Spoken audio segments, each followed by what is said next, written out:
Hey guys, welcome back to another amazing episode of Bitches Who Brunch. I am your head bitch in charge, Miss Vonnie Lynn, and as always, I have my amazing co-host with me, Abel. What's going on, Abel? Hi, hello, friend. Hey, Nothing hey. much. Just another Tuesday in the books. Another Tuesday. I'm so excited for this episode. I've been planning it for a while. And with this honest episode today, we do have a guest. We are gonna bring GC out. He's been a guest before. Hey. What's up, guys? Um, he doesn't do much. He just chills, you know. We What don't the wait about fuck? Oh my god. Tell everybody what you do, GC. Who are you? Um, I am a DJ and a producer and a graphic designer and a streamer, aka Big Chicken. So if you play video games, fuck with me. But yeah, mainly just DJing and producing, and now I'm here to answer some questions on. Well, I don't want to ruin anything. I'll let you bring it up. I'm And on. Ooh, not him taking over the Like that's the podcast. wrap. I know. I'm on mute his fucking mic. For real. So really quick before we get into the serious stuff, it just reminded me because one night we were playing video games and my boyfriend Jonathan Helix was live on Twitch, and my boyfriend Jonathan started talking to Helix's Twitch chat, and he was like, "Hey guys, make sure y'all find me on Twitch." And Helix was like, "Dude, get your own fucking Twitch." That literally just happened on the podcast. I'm so sorry. Don't follow Live. me. Don't follow me. I'm on. Am I allowed to host my show now? Yes, Or do Oh you my want the god! mic? Oh You yeah, want to keep we the already mic? had What are we doing? 2 minutes Wait. in, and it's just Can all I introduce downhill. my dog? Just kidding. Yeah, go ahead. Where's she at? We love her. Bella, come here. Where's Bella at? Bring Bella up here. Oh, we love Bella here. She's so cute. Hey, girl. That we'll be talking a little bit about Bella later on because today's show is all about mental health, mental health awareness, mental illness. Like, because people might get a little bit confused between mental health, mental illness, all that stuff. So this is going to be a very serious episode, guys. Yeah, we're gonna try to make it a little. We're gonna be serious. We're gonna be serious, but we're also gonna be a little lighthearted and fun. I want trigger warning right now. If you're triggered by any of the things that we will be talking about in this episode, I am so sorry. We will be talking about just things that we go through with our mental health. Also, Abel, are we allowed to say the S word? What's the S word? Oh You know, no, no. no, What no! word? You can't. Unalive, What word can we say instead of that? unalive. Oh, Unalive. Okay, we will be Yeah, talking unalive. about unalive. I knew that respawn. too.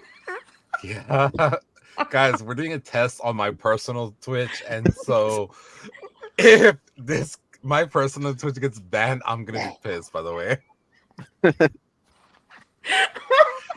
no one here was supposed to know that. That was behind the scenes information, and it just got out. But still, Look at that spoiler coming out. Yes, guys. So we are testing Twitch. If today's episode goes good on there, then we will be running with Twitch starting on our next episode. But wow, way to spoil it. Me. you, you're all. How do I say?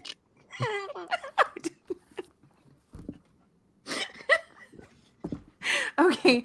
So and that is nothing to joke about, by the way. Um anyway, we're gonna be talking about it. So if that triggers you guys, our apologies now. Maybe this might not be an episode that you can that maybe you want to pass on this episode if that's a trigger for you, or watch it later on, just letting you know that we will be talking about that later on in the show. But for right now, I just wanted to talk about and really highlight men's mental health because I don't think it's talked about enough. And men's mental health is so important. Us women, we talk about our mental health all the time. We're constantly telling each other how delulu we are on a daily basis. But when it comes to men, we just want Abel wants, obviously, to make this a safe platform for everybody to feel that kind of way. And if you're watching this and you're one of those guys that haven't talked about your mental health or anything like that, hey, just watch it. Just watch it. So to you, Abel, what is mental health? I think it is your overall just like your health, like you go get checked for your doctor, like for physical health, but like your mental, like just that's what it is to me. Like, where are you at today? How are you feeling today in your mental health? Just like you wake up every day and you're like, do I have a cold or is that allergies? Right. So it's basically just your sense of well-being. Now mental illness, when your mental health starts to fade and it starts to be affected by things, and then we go into, those terms of mental illness, and that's defined as any conditions that affect your thinking or your feelings or your behavior, moods, into such a way that it makes you not able to relate to other people, makes you want to withdraw, or it affects you to where you can't function properly on a daily basis. So, we'll be talking about all that stuff now. May is Mental Health Awareness Month, but June is Men's Mental Health Awareness Month. And October coming up is the National Depression and Mental Health Screening Month and ADHD Awareness Month. So, October coming up, guys, if you know, go take advantage of all the screenings. A lot of places will be having free screenings for you. And once we get that information, we'll go ahead and post that on our pages for you guys and stuff like that. But what really got me is the statistics on the mental health of the country. Like it's completely wild. It's gotten, I would say people are more vocal about it now than they were, say, 15, 20 years ago. But Yeah. yeah, definitely. Um, Now this is just going to be statistics in this past year, like just from 20 January 2023 to now. Now, 34% of Americans said that they've struggled the same that they did this entire year. Throughout the year, they struggled the same as they did the year before. 29% said they struggled more than usual. 25% said I didn't struggle at all. And 10% said they struggled less. And 2% said they're not sure. They may have struggled, but they don't know. They're not sure. I, I wish I was a part of that. I I wish I was a part know. of I'm the two like, that's kind of percent. wicked. It's Damn. like, fuck the screening. Everybody wants Imagine being 2%. Imagine being like, what do you mean? Like, yeah, I'm fine. Everything's perfect. mental health. What? Yeah, exactly. Now, all of these statistics that I'm going to be reading out were provided by the Redbox Mental Health Survey that was done recently. So, now, what generation do you think struggles the most with mental health? Mm, Millennials. GC? yeah, I would have to agree. Actually, it's Gen Z. 41% of people that were asked of Gen Zers said they struggle with their mental health, while millennials are at 36%. Generation X is at 34%, and boomers are at 14%, and pre-boomers 7%. Damn. Like Well, I mean, our pre-boomers is parents. because pre-boomers are because they're already, but everyone else is kind of. I think it gets less and less because mental health wasn't talked about as much. Mm-hmm. So I think that's why. Yeah. Yeah. And Gen Z is all about everything.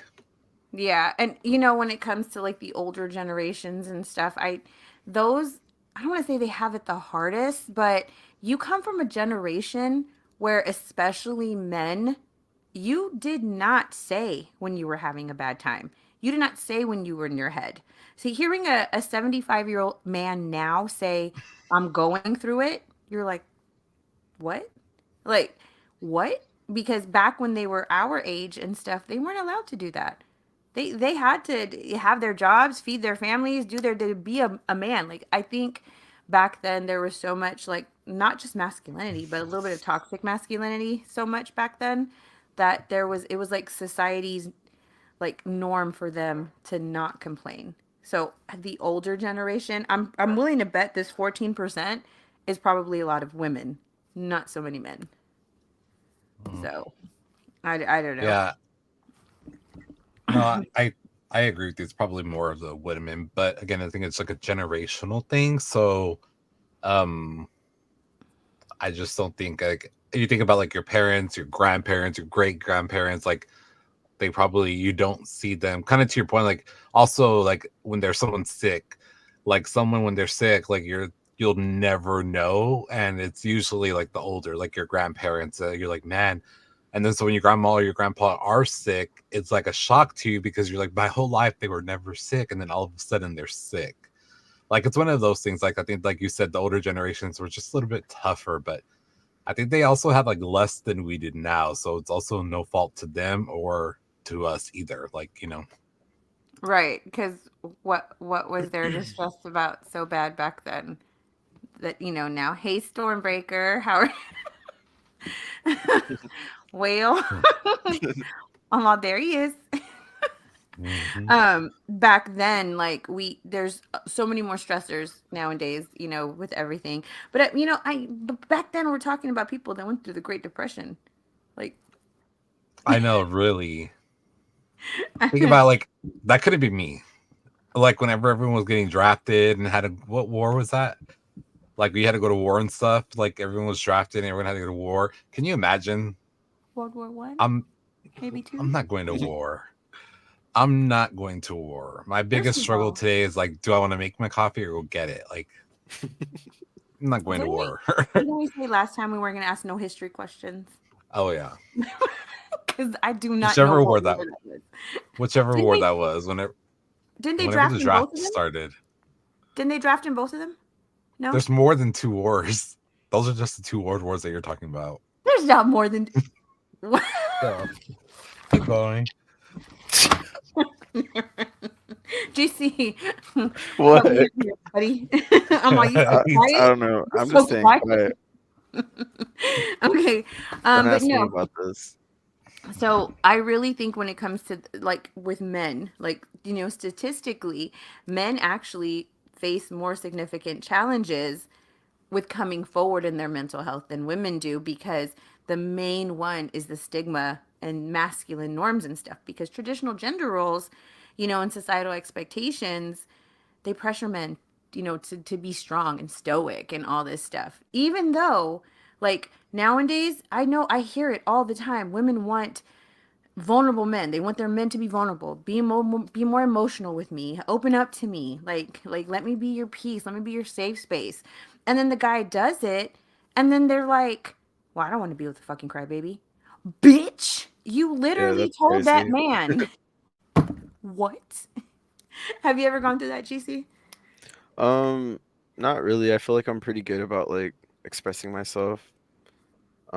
Just like vocalizing things. I feel like that came with like as I got older though. I wouldn't say like when I was younger I was that like mature in relationships, I guess. Mm-hmm. But Mm-hmm. yeah. Do you guys think that admitting your mental weaknesses as men makes you guys appear weaker? Have you ever Mm, struggled? Have you guys ever struggled with that? I never have. I never have, but yeah, I don't think I have. But I could see where someone could. yeah, that's what I was about to say. I mean, maybe like certain people would like see it as like a weak thing. Mm-hmm. That's why that they have a lower rate of seeking help when it comes to their mental health, and also they underreport their symptoms. Like when they do go to the doctor and they are there for a checkup, and either, oh, how are you doing? Is everything okay? Most men are like, oh, sure, everything's fine, even though they Yeah. have, Uh, yeah. I'm doom and gloom. I'm I'm worst case scenario of my doctor's office. I am because I'm like, you know what? I don't know. I'm not going to see you for another 90 days. I need to be the worst case scenario because when my worst case scenario gets here, I need to have that medication ready to go. Damn. I think I need to start doing that Yeah. because I feel like I'm in the middle of like trying not to like spill too much or like express myself too much, but like, you know, Hmm. with Yeah, the I get it. doctor's visit. No, you should Oh no. definitely tell I them just everything. Word vomit. Just let it all come out.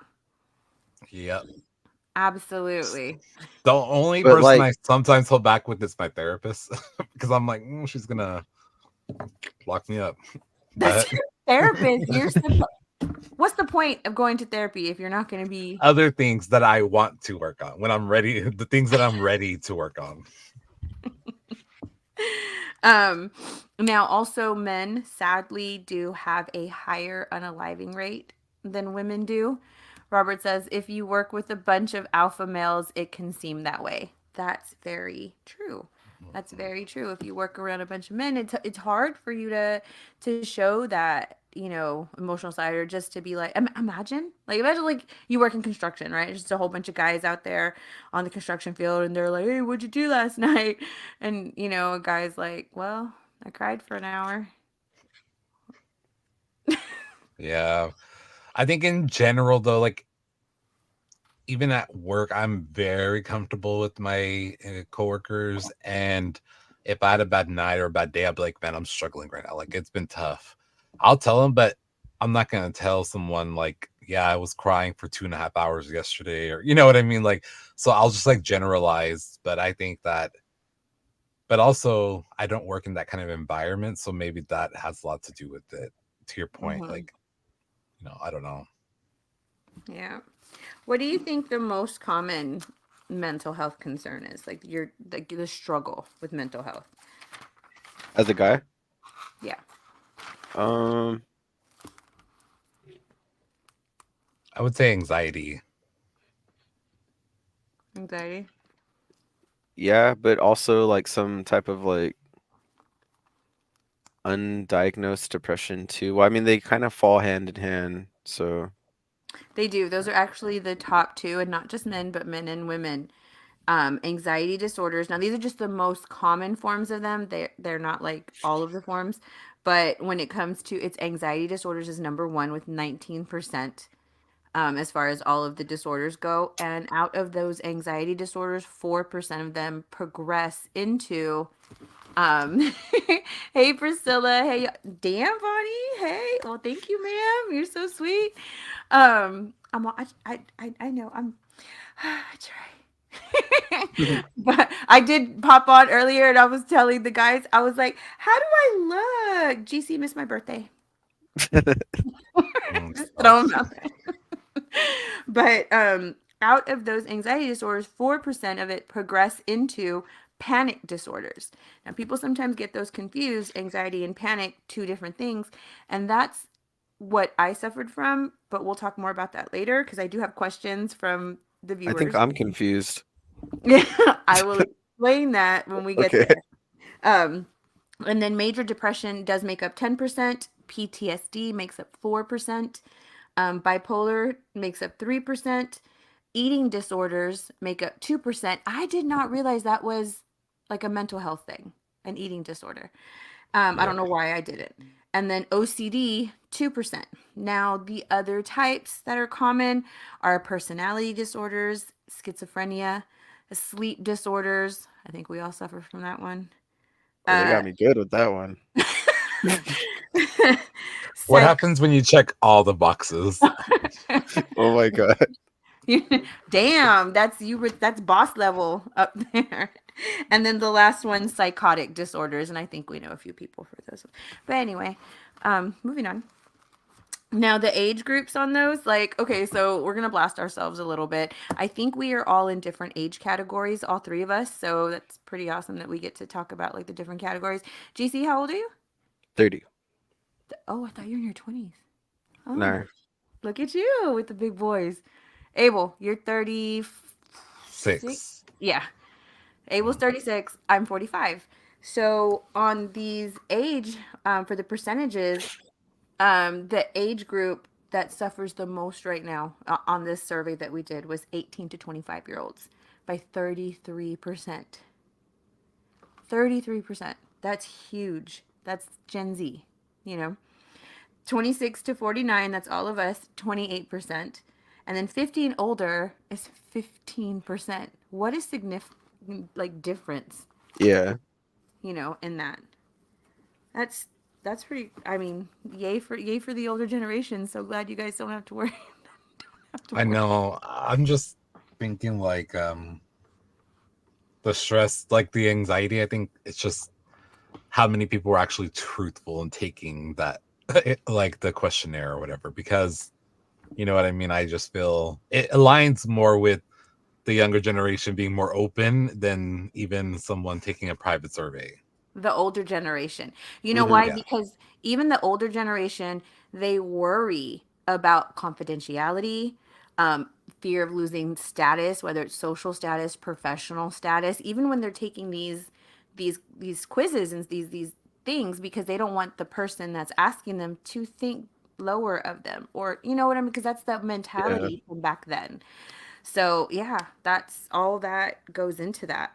And I got some other numbers here that you guys are just gonna just out, because some of these were like wow, like whenever I start letting you know about those. But we were saying about depression.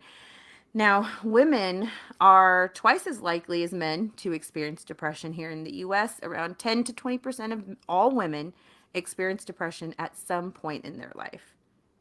Like that's of all women. And I think more so for us because that's our hormones. You know, our hormones take us on those, especially like after you have if you have kids, if you're pregnant, you know, like all that stuff. Like, but men, it's 5 to 12% of men will experience depression at least at some point in their lifetime. However, it's underestimated that percentage because of underreporting. So it's probably higher than that. Anxiety disorders, women are more likely to be diagnosed with anxiety, 23 to 25%, whereas men, 14 to 19%. Substance abuse, though, men, which substance abuse is a form of depression, men are more likely to experience this, about 12% of men, whereas with women, it's only 4 to 6% of women when it comes to alcohol. I'm like, I don't know about that. I can drink more than my guy friends. So, Oh, cool. shut the hell up. Just kidding. Oh, GC just mad because he lost that one time. Wait, what did I lose? I have a video of it. We were doing car bombs. The fuck? Mm-hmm. I'm gonna roll the footage. Oh no. Play it live on air. Now, when it comes to unaliving rates, men do that 3 to 4 times. It's higher for them than women. So that's approximately 22 out of every 100,000 compared to 6 out of every 100,000 for women. That's, you know, That's crazy. that speaks Yeah. volumes. But women attempt it more than men, but with non-lethal means. So we do it. Women do it more It's as like, interesting. yeah, like not so much for attention, but it's like an outcry, For help. like pay attention to me. I need help. You know, Mm-hmm. Yeah. like that form. Now, 2022 had the highest number of deaths by unaliving ever in U.S. history. 2022. What do you think were some contributing factors for that? I think that's kind of like it's actually a oddly or weirdly enough a shame, like I think a form of PTSD from COVID and the lockup and quarantine and people losing loved ones, and also a lot of it I think has to do with COVID side effects. COVID increases anxiety and depression and things. So Damn, that's interesting. I didn't know that. yeah. Mm-hmm. It was higher by far, by like 38%. 2022 took that title. That's just wild to me. And so some of the key factors they said that led to that were social media, because with Mm, social media, it's an uptick in, and then after COVID, people just, dopamine. yeah, people got really comfortable with being really, really mean on the internet, you know, and that contributed to a lot of like made the bullying easier. And not just that, people started developing, thanks to, and they blame this on TikTok, a pack mentality where a lot of people would go after certain people just for stories that might come up in, you know, on TikTok, viral stories or whatever. But that was one of them, with social media, and not no access to actual mental health care. Now, what I think is really crazy about that is 10% of all adults that have private insurance in the United States have an insurance plan that does not cover mental health. It's hard to find. But even me, I'm lucky that we carry top of the line benefits, and I have insurance, but even at that, it's hard to So, find so would that therapists. be like Doctors or psychiatrists or both? Any mental health providers, any type of so whether it's a doctor or a psychologist, a psychiatrist, a Okay. counselor, anything, a Mhm. therapist, anything. Only 10%, well, 10% have them that do not cover it. That's a huge Yeah. percentage. When I was doing these percentages, it was pretty big. So there are 333 million people in the United States. Out of that, 113 million Americans suffer from mental health. And this is just what's reported. That number is probably so much higher, especially when it comes to, the male portion of it. But that is a huge, that's 34% of the United States. Damn. When it comes to like the UK and other countries and everything, we are by far the country It's with the wild. most mental health illness. Like that's for me is crazy. Those numbers are just nuts. Now, the other problem is Raymond says imagine what's not reported. Exactly. Exactly. What's not reported. And it's so hard. I've seen men in my life struggle with mental health. And it is some like at first it was a little infuriating me because I'm like just tell me. Like just talk to me. Like but and that's everything from partners to my brother to my father to really prominent and important men in my life that struggle with mental health, and it's it's hard. It's so much harder for them, and I hate to see them struggle. And I But don't think it's hard. I think, well, yeah, it's hard for them, but I think that they're not telling you or telling someone because it's hard for them to admit to themselves first. mhm. So they have, because in order for them to ask for help, they have to realize that they need help. So I think a lot of times the older generation shrugs it off. It's like, oh, I'm having a bad day. Or, oh, my, like you hear a lot, like, oh, my nerves are getting me. You're like, oh, my nerves are bad. Like, no, it's called anxiety. You know what I mean? Like, when you have nerves every day and you're nervous all the time, it's a form of anxiety. So I think it's things like that as well. Mhm. And also there's like a huge need for mental health providers in the United States. For every 340 people, there is one mental health provider. Damn. Like Yep. It's That's hard. that's just people that even have that, that's just people Yep. that that report have it. access to that. Yeah. It took months to try to find someone for myself. Months. Mhm. Yeah, I've gone through two different doctors already. I don't even have one anymore. So I'm just kind of I just stopped taking meds currently. I'm not on anything. now when you're what's the difference for you personally that you've noticed from when you are on your meds and when you're not on your meds?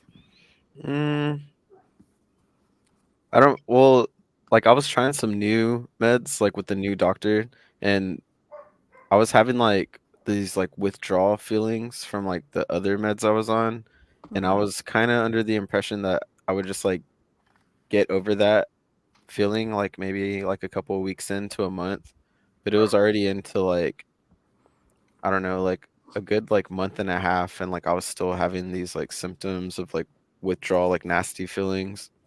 So yeah, I mean it's kind of a long story, but basically I just like stopped taking shit and I just feel a little better now.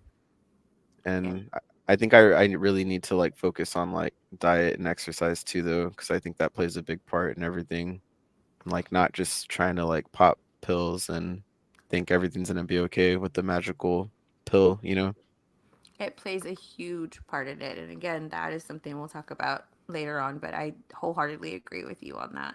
And when what you brought up something, actually, another statistic 48% of people are afraid to get like medication help because they're afraid of all of the stigmas and rumors that have gone with medication when it comes to help with whether it's your anxiety or depression Yeah. or any of that stuff. Yeah. It's you know Xanax they say is habit forming. A lot of these they say are habit forming. People abuse them, or like when you do get on your depression medicine, there have been cases where people, if you stop cold turkey, you do start getting those unaliving thoughts. It brings those on even more and stuff. So that's like a hill you have to go over. But it's also like when it comes to the medication portion of it, it's almost like you're playing with certain things to figure out which one works for you, because Mhm. there's not going to be one fix all. There's not going You're not going Yeah. to, if you get it right on the first go around when you're trying whatever medication might work for you, then you got lucky, because Yeah. you have to try so many different medications. Did you guys go through that? I did. Uh, It took a long time for me to find the right medications that worked on me. But then it's also like a game of like when you find the right medication, the right dosage as well. Because yeah. like too little of a dosage for me doesn't work anything at all. Too strong of a dosage will knock me out cold. Oh And so it's fuck. like where's that in between, you know? So it's taken a while, and I think I finally am getting there. But I'm the type that like if I get a cold and my doctor says take this medicine for 2 weeks, 3 times a day, I will take the entire bottle 2 weeks, 3 times a day, exactly how my doctor tells me to. Like if my doctor's like, you have to finish this, even if you're feeling better, still finish it. I still will finish it just because I always listen to my doctors. Mhm. Always. So with my mental medication, like my psychiatrist prescribes them, and if she tells me take them 3 times a day, well, I'm taking them 3 times a day, even if I feel okay today, because it affects me tomorrow or 2 days from now if I don't take it today. Oh shit.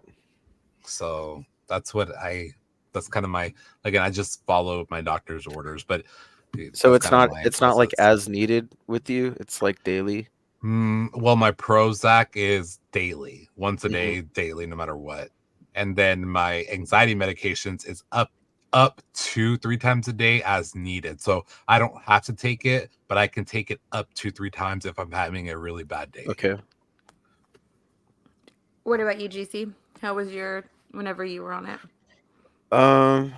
So I was only on antidepressants. I've really never been on anxiety meds as much as I think they would have helped. I think after a while, like living with so much anxiety, I just kind of learned like how to deal with it myself, whether it's like taking a shower or like walking my dog. It's just, I don't know. I feel like or at least for me, like you learn how to cope with it and you know, like the feeling of it when it's about to happen. And like sometimes, or I guess it depends on the person, like you can control it. And sometimes like it's like not controllable and you start like having that like I can't breathe feeling or something like, but as far as like meds go, I think like I went through like four different antidepressants and I think Lexapro was the one that was like working the best for me, but I also like switched doctors and tried some new stuff and yeah, it was just a lot of stuff that I didn't have to go through, I guess. Right. Raymond says Yeah. zombified on meds. Yeah, certain meds will make you feel like that. Mauricia said, I had to find the right therapist, and with her help, she was able to help me find the right meds and dose. But I was so scared. That is, you know, that is pretty much where a lot of people are at. I know when I first started taking my meds and stuff, I was very specific on I did not want to take any antidepressants because I had heard, because I was scared. I had heard so many negative things about it, and so I only took medication for my anxiety, which was as needed. Hmm. Um, and but I think that's a lot of people's first thoughts too, though. Just like nobody wants to be a zombie, and that's like the what it like the stigma, is that the word for yeah, the like stigma. Yeah. Yeah, and more so too, not just for adults, but for children too. If you're a parent that has children that suffers from some kind of mental disorder or anxiety disorder or anything, it's difficult. And that's how I know a lot of it too, from one of my children that suffered from it. And he was diagnosed with ADHD and yeah, I bipolar. was gonna bring And that up too.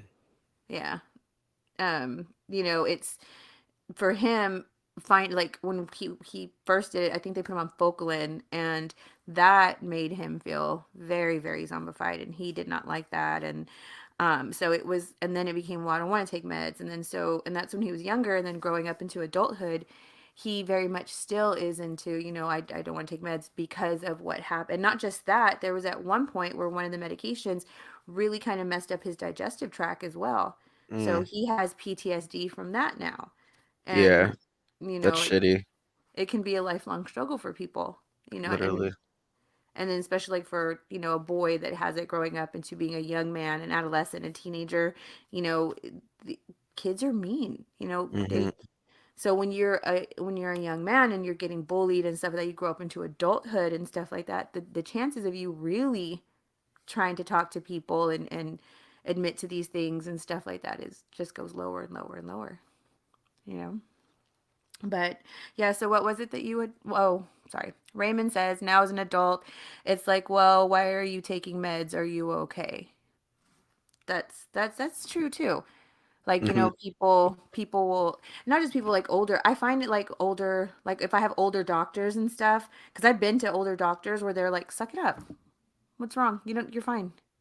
The minute I hear that, I'm firing the doctor and I'll get another one. I Yeah. I am notorious. I fire doctors, I fire therapists, I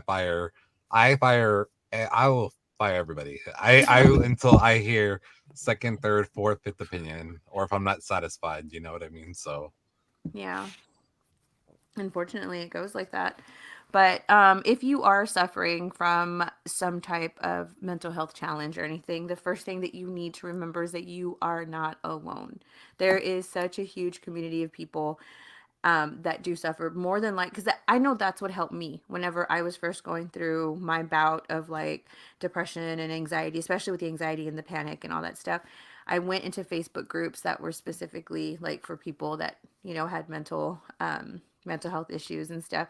And this might seem mean or something, but the stories that I would hear in there of people talking about how they felt or their panic attacks or what they just went through or what their you know kind of made me feel, because mine weren't that bad. Like, holy crap. Like, yeah, mine's bad, but it's not that bad. Like, oh my gosh, I'm so sorry. So that helped me to know. And then there were people that were feeling exactly the same way I was feeling. I never commented on anything. I never talked to anyone, but it is nice to just like, see that. Mauricio said, growing up Hispanic, mental issues are fixed with a belt. It wasn't something we talk about, but I had to break that chain for my family and for my kids. Damn, that's good, man. Breaking generational curses, exactly. Yeah, definitely. Yeah, and that again, because we came from a generation that, what are you crying about? I'll give you something to cry about.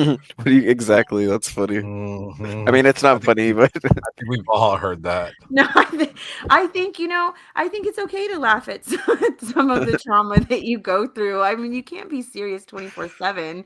Raymond said, that's how I felt in A. Like, damn, I'm not an alcoholic. Y'all y'all alcoholic. alcoholics. Yeah, because like honestly, a lot of this stuff, I mean, of course it's in your head because that's where your mental health issues come from and it happens in your head, but a lot of it is like you in your head. Like you're making we always make it seem a little bit worse than what it really actually is. For me, my mental health, I struggled because I had what is it called when you're like you have anxiety for your health because of your health. I had health Oh, anxiety. yeah, like what is it called? Like Damn, I you self just don't like self-diagnosis. no, like when hypochondriac, Well, no, like because you were I never thought like I always had something, but I mm, always did feel like I was gonna die. Like I was gonna have a heart attack at any moment. oh, Like, like worst case. yeah. Everything was doom and gloom when it came to my health. I thought everything was wrong with me. I remember at one point when I went to I made my doctor give me the most ridiculous cardiology tests and stuff to make sure my heart was okay. And I Damn, was 34, You know that's 35. that pretty much me.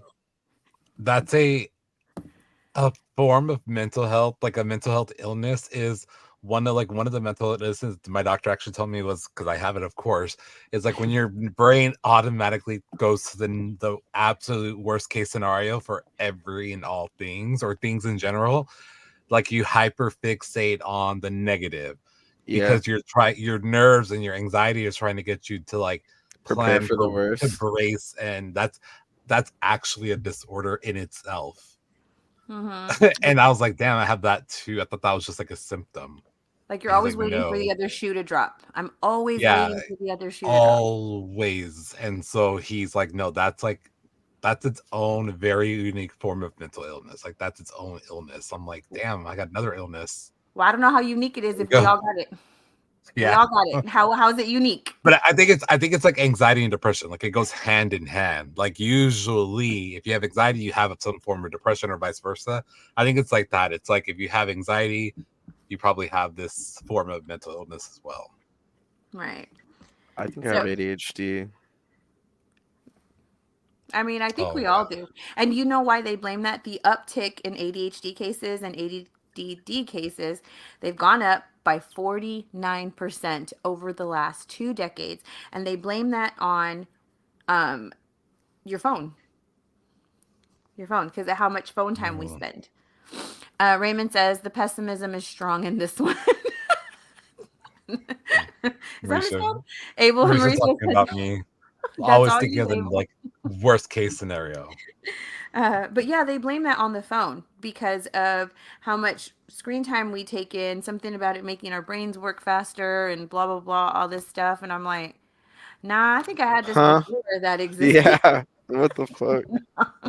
But Huh? also, another reason that they say is because of what we use in our foods. They say our food is putting the uptake on the mental illnesses, the preservatives and everything that we use in our Mm-hmm. foods nowadays.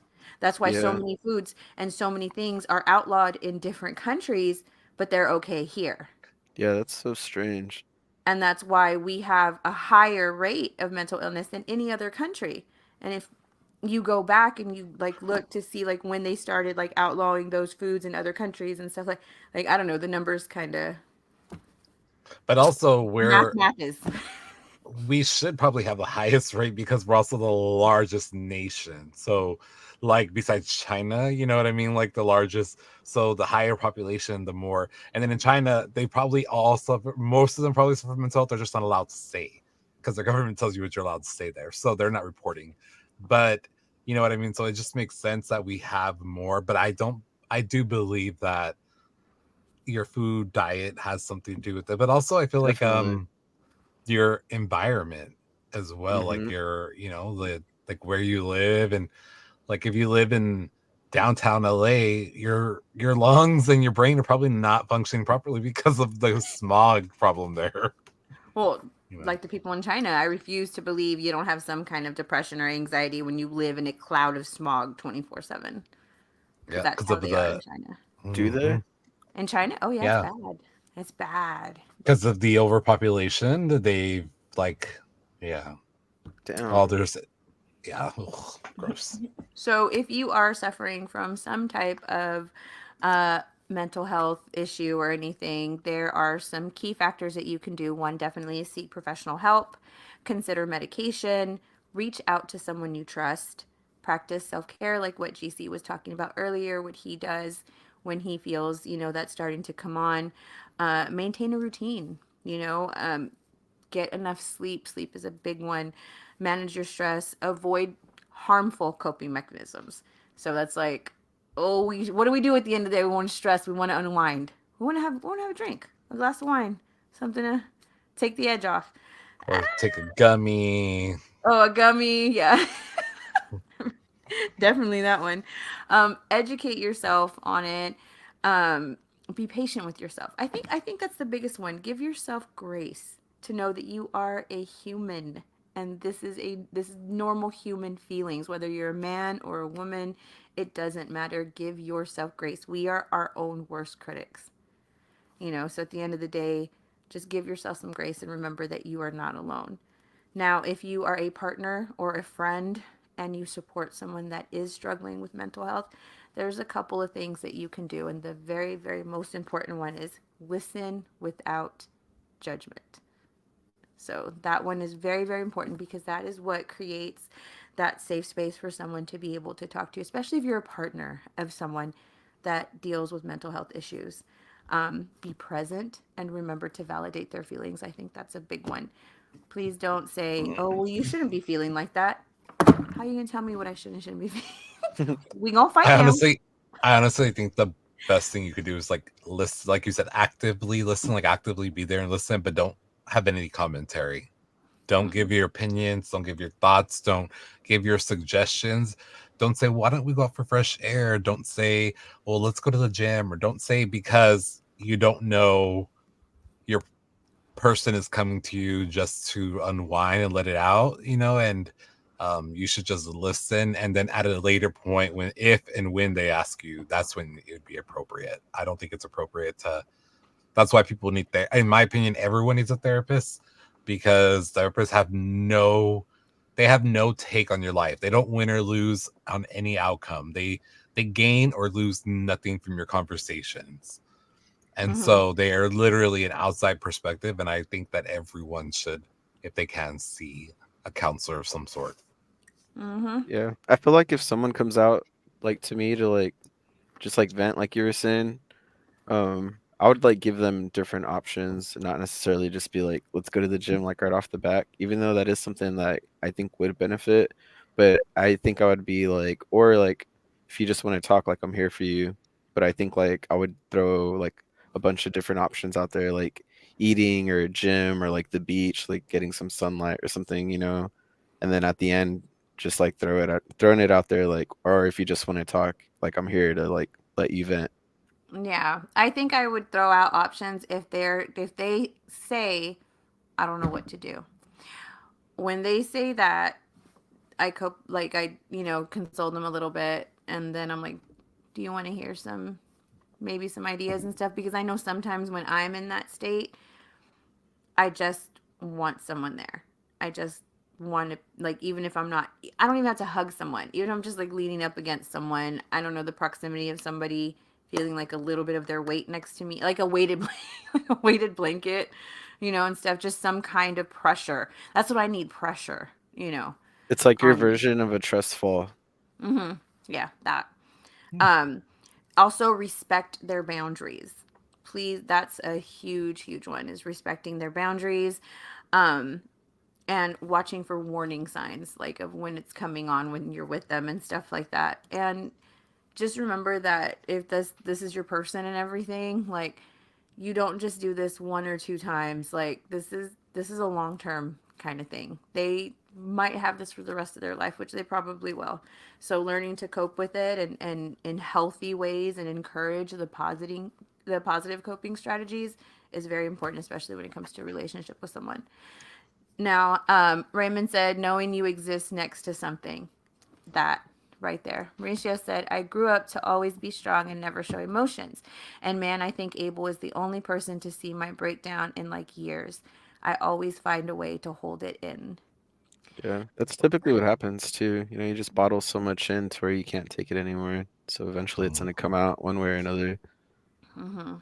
Yeah. And I think that sometimes we take that for granted, like with our friends or our family or our partners and stuff like that, especially if they are like whichever one is used to being like the stronger one and not really like, the one that either everyone goes to or the one you always go to and stuff. And sometimes we forget, hey, they're people too. They crap if we're feeling like this, like they are probably feeling like this. And that's just that's we need to just be more cognizant of, Be a you good know, person.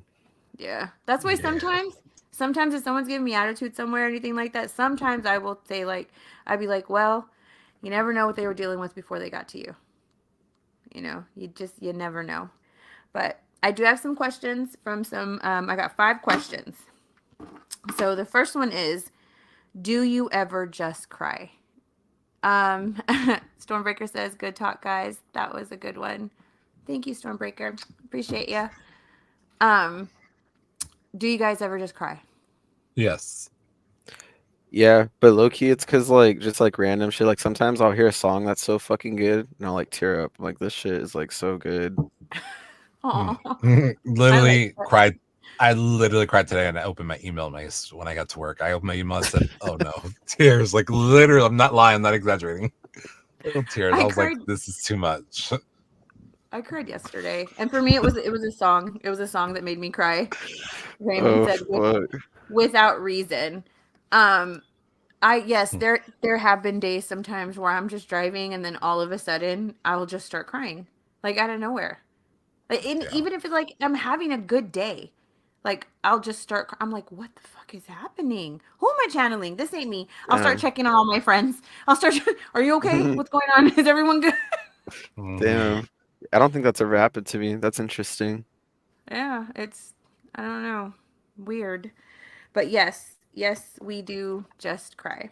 Um, all right, let's start with GC on this one.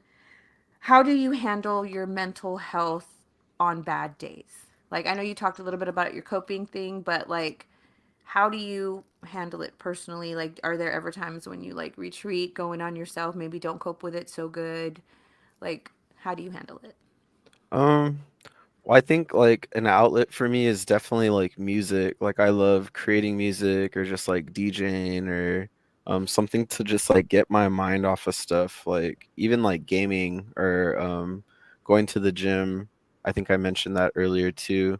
It's just mainly like keeping your mind occupied so it's not so focused on like the shit day you're having or like any like emotions that are like that you're currently feeling.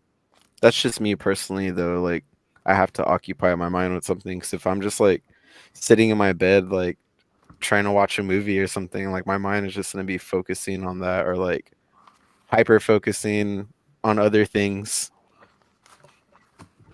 That's good. Abel? I know how Abel copes with Um, it. I ghost the world on my regular day. Day to day activities, my business hours from about 12 to 12:30. And other than that, I very much ghost the world, but I do need like my when I bottle everything in, but I do need my like I have to just get away from any and all contact with people. And then I usually will just now, like probably in the last, I don't know, 5 months or so, video gaming and also reading. Reading will take my mind completely away from everything. Like I will get lost in the world. I need to try that And more. so reading, but also playing video games because video games is so like you get that instant rush, like that instant gratification of like doing something fun or like you're playing, we play with each other like friends and stuff like that. Like, Just like laughing with your friends too. yeah, like that instant dopamine hit, like it gives you it automatically can turn a really bad day into a good day. And so that's usually what I do. That's good. I, if I'm, well, if I'm having like a super bad day, I will sleep. I will sleep. I will sleep the whole day away. Sometimes if it's super bad. Other days I'm in the gym. Mauricio said I still struggle with that, but I usually just disappear from people. Yeah, that's I will I will sleep for hours upon hours. If it's super bad, but then I'll end up in the gym. I like going to the gym now, like but like a year ago that wasn't it. I would drink. I would. I wish I could I- just sleep. Like, I feel like I struggle just, like, Dang. sleeping and, like, napping and stuff, but that would be cool. well, I don't sleep at night. That's the thing. But I would sleep Oh, like during the fuck. day. I'd be like a whole vampire. Like if the Nice. sun's out, I'd go to sleep. As soon as the sun starts going down, I'll wake up. And it's just that's sometimes that's how like I end up dealing with it. And but another way too is like I not bottle it up, but I like I would want to be around my friends more because seeing them happy kind of that makes me happy. It You rubs know, off on you. yeah, so it's just I'd rather or knowing that I'm helping to make people happy, I'm helping to make people laugh, I'm helping to make people smile and stuff. I'll I'll just bake, and just go take people cupcakes, randomly and stuff, sometimes. But when it was really really bad, the only thing that used to help was medicine. Now it's just completely different because I changed my entire lifestyle. But number 4, let's start with Abel. What kind of mental health disorders do you have? Damn. We got to name Who them the all. They want fuck to know. asked that question? Haven't they heard of HIPAA? God damn. Yeah, dude. The hip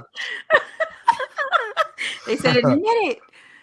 Admit you it. What had you you had to have got that one from fucking Reddit. Um Do Reddit's you have always a the most out of pocket shit. pencil and paper ready?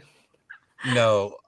So what I know or what I know that I've been diagnosed with or willing to share is depression, anxiety, PTSD, eating disorder, um And there's a few others that are like lingering back there somewhere, but that's what I've been diagnosed with and that I've talked about publicly for now. Yeah. Yeah, that's not bad. That's That's not bad. not Good, because there's a few others that are in test mode. And if you would like to know those, go ahead and hit me up in the DMs. I'll give you my Cash App. And Oh my god. and what about you, GC? Schizo, bipolar. I'm just kidding. I was like, Anxiety, oh, I believe it. I depression. was like, makes sense. What the fuck? No. He's all sociopath. Anxiety, depression, insomnia, and possibly ADHD. Apparently, I had ADHD when I was younger, and I was in the process of getting that fixed, but now I need to find another doctor. So, yeah. Mm. Yeah, I pretty much have the same as you guys. Mainly, I have anxiety disorder, panic disorder, insomnia. Uh, let me see. I've never been diagnosed with it, but I think I have ADHD. I swear, because I have so I think many I have moments. a form of ADD. Like I don't know what the difference exactly is, but I have a form of it. Because Yeah. attention is very hard. Oh, and I have OCD. Definitely have OCD. I have Um, forms of OCD as well. yeah, yeah. So, but like for me, when I was, we were talking earlier about also how you manage your mental. This will go 2 and 2 because I forgot about this earlier. But what GC was saying and what you were saying about diet and exercise and stuff. So my anxiety and my depression was horrible. Like up until did a whole lifestyle change. So I haven't taken any of my medications or needed them or had a panic attack or anxiety attack or anything since May of last year. And what changed for me is that I started changing my diet. I went low carb, high protein, very, very high protein, and making sure I was hitting my calorie goals and stuff. And while still staying in a little bit of a deficit, because, I was trying to lose weight, I started working out quite a bit. I turned into a bit of a gym rat, but I was outside more, even though I've always liked being outside, but this, like, I really loved being outside and hiking and all this stuff. And I don't know what happened in the process of all that, but my body started healing itself, not just with my mental health stuff, but also with like just medical stuff, because I used to be allergic to so much, and I don't know what happened in the process of that, but a lot of my things that I were allergic to, I'm no longer allergic to them. They don't even pull up on my blood tests or anything like that anymore. Damn. And That's kind of common though, no? To like kind of get over certain allergies after a certain time. I don't know. I've had one of these allergies I've had my whole life since I was a baby, and it Oh, just maybe not. poof gone now. And it's like, and now I had developed a caffeine intolerance to where I was allergic to caffeine, and now I'm starting to build it back up again. Like everything is just different. But also, I will say also I did fix a lot of my gut biodome, like my gut health ended up like really, really good now because of all this. But it definitely helped my mental state. And now my coping is different than it was back then when it was super bad. It just it plays like I think it plays a lot, in there. But and I don't do the health thingy anymore. Stormbreaker says, very proud of you, Yvonne. I keep up with the fitness journey. Aw, thank you. I appreciate that. Has been a journey. I've been on one. Abel's been on one. Even GC has lost some weight here. He's been at the gym hitting it. So proud of, literally everyone on here. And you too, guys, you at home, whatever you're doing, if you're on any kind of journeys, keep at it. We are proud of you for that. 10 push-ups right now. Just kidding. I'm all, This is not the Twitch chat, bitch. I'm all, slow This down. is, this is our show. You're on our platform. Why does he keep trying to take over? I was just throwing it out there. Come on. You see these muscles? I'm just kidding. You, Dude, you see him trying to take over the live. Well, the next question goes into that because it says, is it okay to joke about your mental health? Hell Yes. yes. Yes, we love good Minty B. Minty Bees. That's why Gen Z is so open about their mental health, because they literally coined the term Minty B. Like, oh, I just had a really bad Minty B yesterday. And it's like, one of my employees told me this a while back, and I said, who or what? And they were like, what's that? And they're like, mental breakdown. I'm like, okay. Like they just were like, man, I'm going through it. Like I literally had a mentee B, and She's gonna have a BF. I'm like, what the?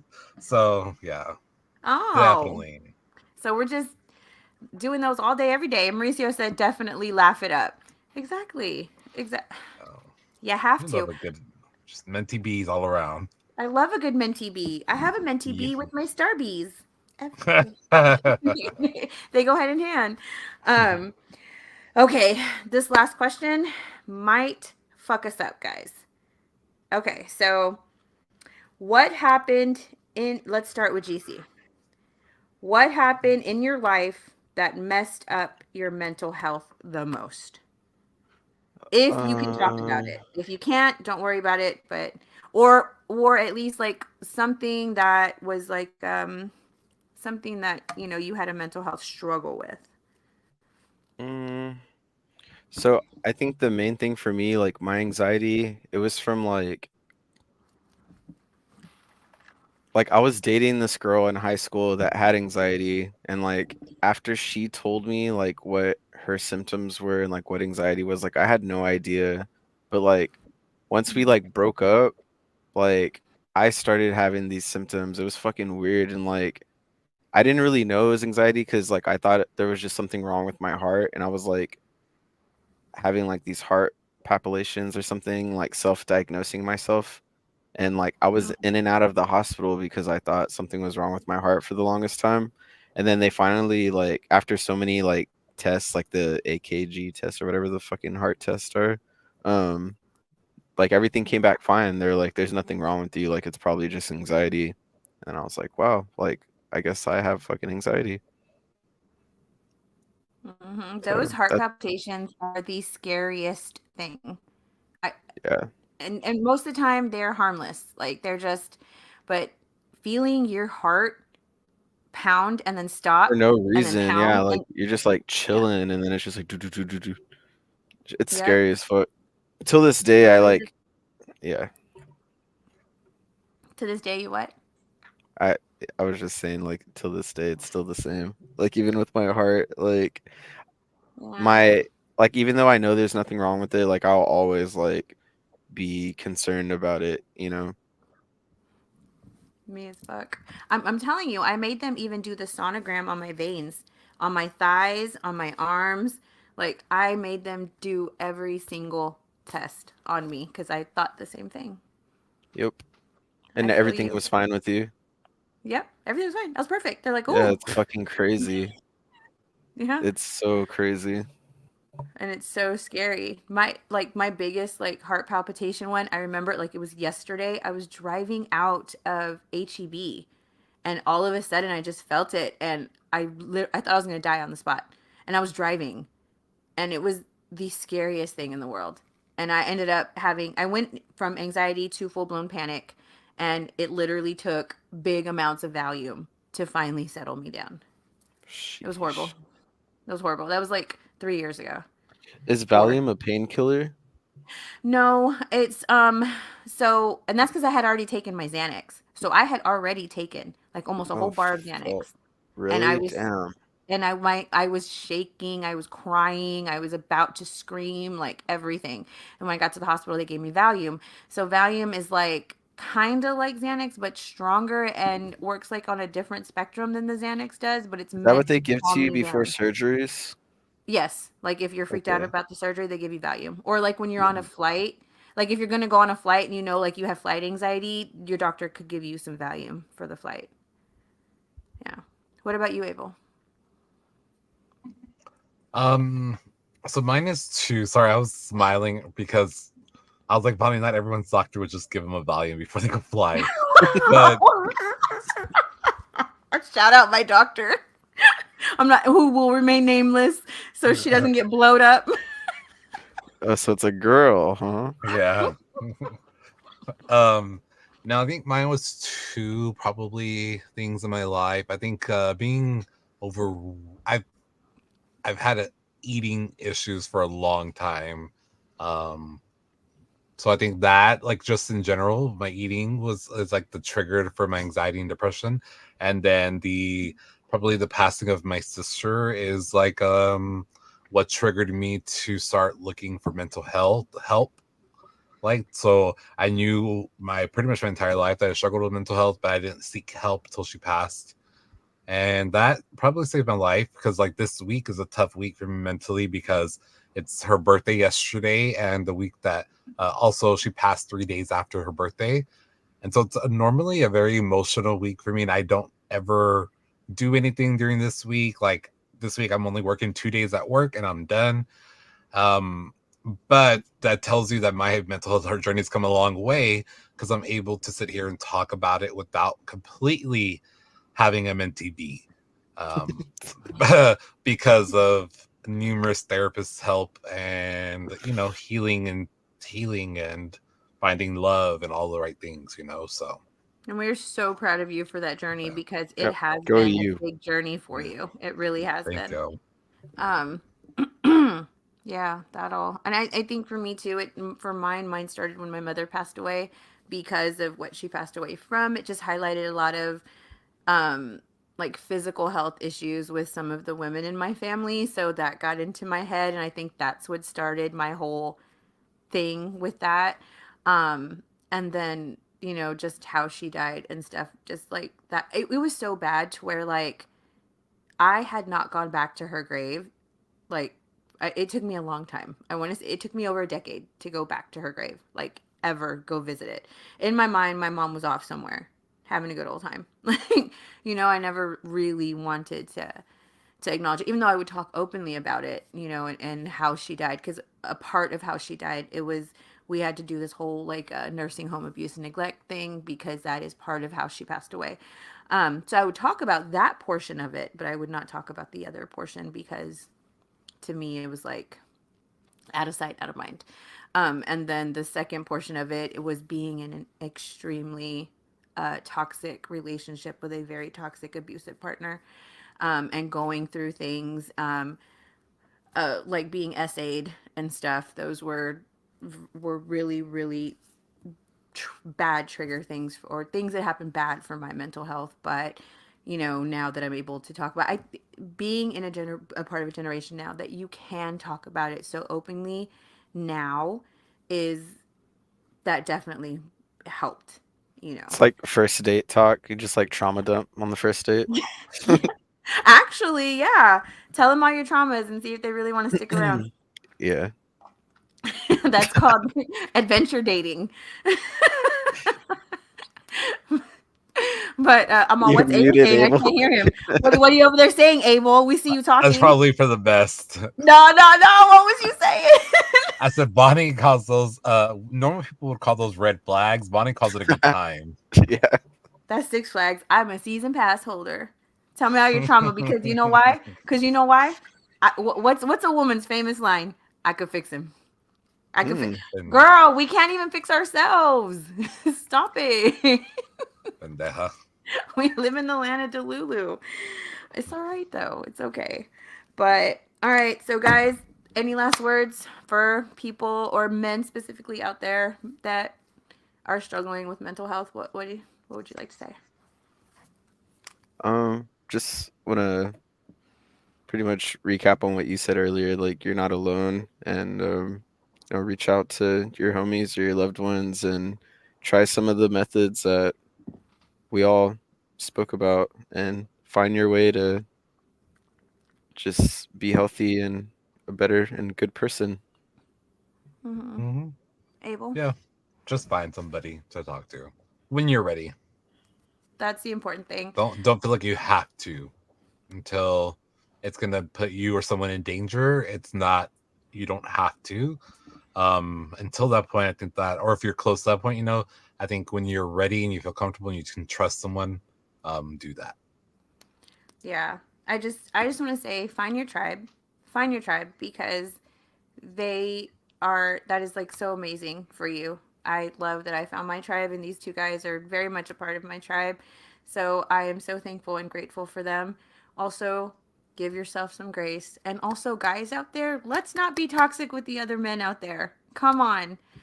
Don't make them feel like they can't talk to you about some of like let's let go of this macho bullshit. What is it called? Machismo bullshit. Mm-mm. and be a friend to your friends. Be a friend to your friends. That's what I want to leave that with. Stormbreaker says, "Don't look for a permanent solution to a temporary problem." Yes, that right there. Mauricio said, "Always remember you are good enough. You are kin enough." Love it. Well, thank you guys for joining us for this mental health episode. We have some great episodes coming up the rest of the month. And on the 27th, you are going to want to tune in because we are going to have a blast with our panel of DJs up here asking, "You've heard of Never Have I Ever?" Well, we are going to play Always Have We Always. So you're going Oh to my want god. to. It's going to be. I And GC can't will be wait. back. GC will Yes, be back. I will be here. He always has he always. And we'll be live on Twitch Oh, officially. yes, we will officially be live on Twitch, guys. Check us out on there. I'm so excited for that journey. But until then, we'll see you later. Bye. Bye.